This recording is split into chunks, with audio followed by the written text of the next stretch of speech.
ஐயனார் துணை சீரியல்ல நடேசன் சொல்ல போற உண்மைகளை பத்தி இந்த வீடியோல விரிவாக பார்க்கலாம். நிலா ஹாஸ்டலுக்கு போனதுமே அங்க சோழன் தேடி போறாங்க. அப்படி சோழன் கிளம்பும் போதே வீட்டில் எல்லாருமே சொல்றாங்க, நீ இப்போ போனன்னா நிலாவோட கோவம் அதிகம்தான் ஆகும், அதனால போகாதன்னு சொல்லி. இருந்தாலுமே சோழன் யார் பேச்சையுமே கேட்காம போறாங்க. போனது மட்டும் இல்லாம நிலாவுக்கு பலூன்ல சாரின்னு சொல்லிட்டு எழுதி பறக்க விடுறாங்க. இதை பார்த்ததுமே நிலாவுக்கு எல்லார் முன்னாடியுமே ரொம்பவே அவமானமாகிடுது. நிலா கீழே வந்து சோழனை பார்த்து, உனக்கு அறிவே இல்லையா, உன்னை யார் இங்கே வர சொன்னா, உன் மூஞ்சில முழிக்கவே கூடாதுன்னு சொல்லி தான் நான் இங்கே வந்து இருக்கிறேன்.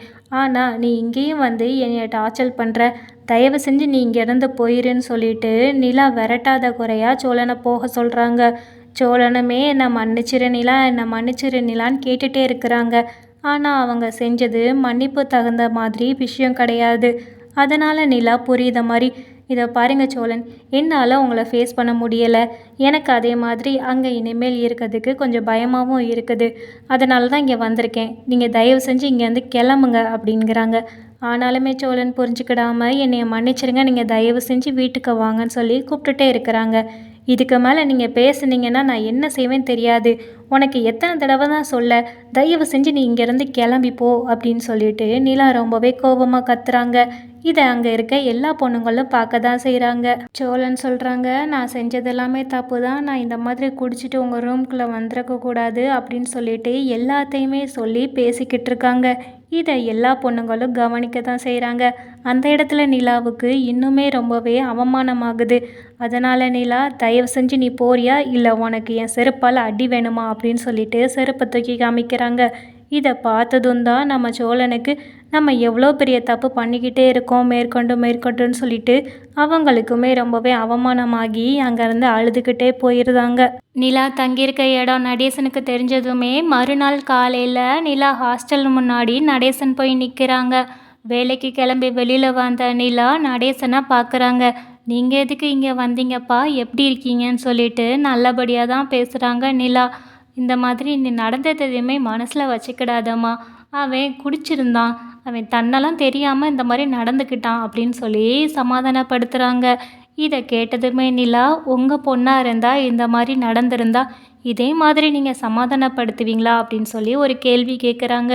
இந்த கேள்விக்கு நடேசனால் பதில் சொல்லவே முடியலை. அப்புறம் நிலா கிட்ட சொல்கிறாங்க, இல்லைம்மா அவன் கொஞ்சம் முன்கோபம், அதே மாதிரி கொஞ்சம் முரட்டுத்தனமாகவே வளர்ந்துட்டான். அம்மா இல்லாமல் வளர்ந்த பையனில் அவனுக்கு அறிவு சொல்கிறதுக்கு யாருமே கிடையாது, அதனால தான் இந்த மாதிரி பண்ணிக்கிட்டான் அப்படின்னு சொல்கிறாங்க. இதை கேட்டதுமே நிலா கேட்குறாங்க, பாண்டியன், பல்லவன், சேரனன் 3 பேருமே அம்மா இல்லாமல் தானே வளர்ந்துருக்காங்க, அவங்க 3 பேருமே ஒழுங்காக தானே இருக்கிறாங்க, ஏன் இவர் மட்டும் இந்த மாதிரி பண்ணுறாங்கன்னு சொல்லிட்டு ரொம்பவே வருத்தப்படுறாங்க நிலா. ஆனால் இந்த கேள்விக்குமே நடேசனால் பதில் சொல்லவே முடியலை. அதுக்கடுத்து நடேசன் கொஞ்சம் கொஞ்சமாக தயங்கி, இந்த மாதிரி அவன் அன்னைக்கு ரொம்பவே குடிபோதையில் வந்தாம்மா, நான் தான் சரி இனிமேல் நீங்கள் 2 பேரும் புருஷன் பொண்டாட்டியாக வாழ்ந்தால் தான் சரி வருங்கிற மாதிரி ஒரு வார்த்தையை சொன்னேன், அதில் தான் அவன் தலகால் புரியாமல் அந்த மாதிரி வந்துட்டான்னு சொல்லி உண்மையை சொல்கிறாங்க. இதை கேட்டதுமே நிலாவுக்கு ரொம்பவே கோபம் வருது. அந்த வீட்டில் உங்களை யாருமே மதிக்கலைனாலும் நான் உங்கள் மேலே தனி மரியாதை வச்சுருந்தேன், அந்த மரியாதையை இப்போ இல்லாமல் ஆக்கிட்டீங்க. நீங்கள் இந்த மாதிரி விளையாட்டுக்கு சொன்னேன்னு சொல்கிறீங்க, ஆனால் விளையாட்டு எவ்வளோ தூரம் விபரீதமாயிருக்குன்னு பார்த்தீங்களா? அவங்க குடிச்சிட்டு போதையில் இருக்கும்போது நீங்கள் இந்த மாதிரி சொன்னால் அவங்களுக்கு என்ன எண்ணம் வரும்? நீங்கள் சொன்னது தப்பு தான், ஆனால் அதே நேரத்தில் குடிபோதையில் நிதானமே இல்லாத நேரம் என் ரூமுக்கு வந்தது அது பெரிய தப்பு தான். என்னோட இடத்துல உங்கள் பொண்ணாக நினச்சி நீங்கள் என்னைய பாருங்கள், அப்போ உங்களுக்கு என்னோட வேதனை புரியும். இதுக்கு மேலே நீங்கள் இதை பற்றி பேசாதீங்க, நீங்கள் இனிமேல் என்னைய பார்க்கவும் வர வேண்டாம் அப்படின்னு சொல்லிட்டு நிலா ரொம்பவே வருத்தமாகவும் கோபத்தோடையும் சொல்கிறாங்க. இதை கேட்டதுமே நடேசனுக்கு ரொம்பவே கஷ்டமாக போகுது. ஏன்னா அவங்களுக்கு நிலா மேலே ஒரு தனி பாசம் இருந்துச்சு, அது இப்போ இல்லாமல் ஆகிடுச்சுங்கிறத அவங்க நினச்சி ரொம்பவே கவலைப்படுறாங்க.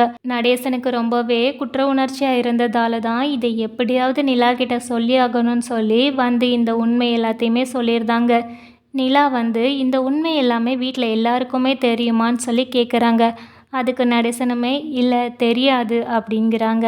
தெரிஞ்சால் சேரனனே உங்களை சுத்தமாக மதிக்க மாட்டாங்க, பார்த்து இருந்துக்கோங்க, இனிமேல் இந்த மாதிரி பண்ணாதீங்க அப்படின்னு சொல்லிட்டு நடேசனை வழி அனுப்பி வைக்கிறா. அப்படி வழி அனுப்பி விட்டுட்டு ஆஃபீஸ்கிட்ட வந்து பார்த்தா அங்கே நம்ம பல்லவன் வந்து நிற்கிறான்.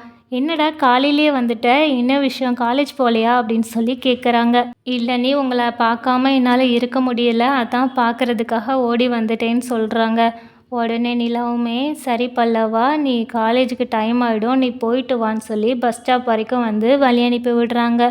அதுக்கப்புறம் பல்லவன் சொல்கிறாங்க, நீங்கள் இல்லாமல் வீட்டில் எனக்கு சாப்பிட பிடிக்கல, தூங்க பிடிக்கல, இருக்கவே பிடிக்கல. நீ சாயங்காலம் நான் காலேஜ் விட்டு வந்ததுக்கப்புறம் உங்களை தான் தேடுவேன். ஆனால் நான் இனிமேல் என்ன பண்ணேன்னு சொல்லி வருத்தப்பட்டுட்டே போகிறாங்க.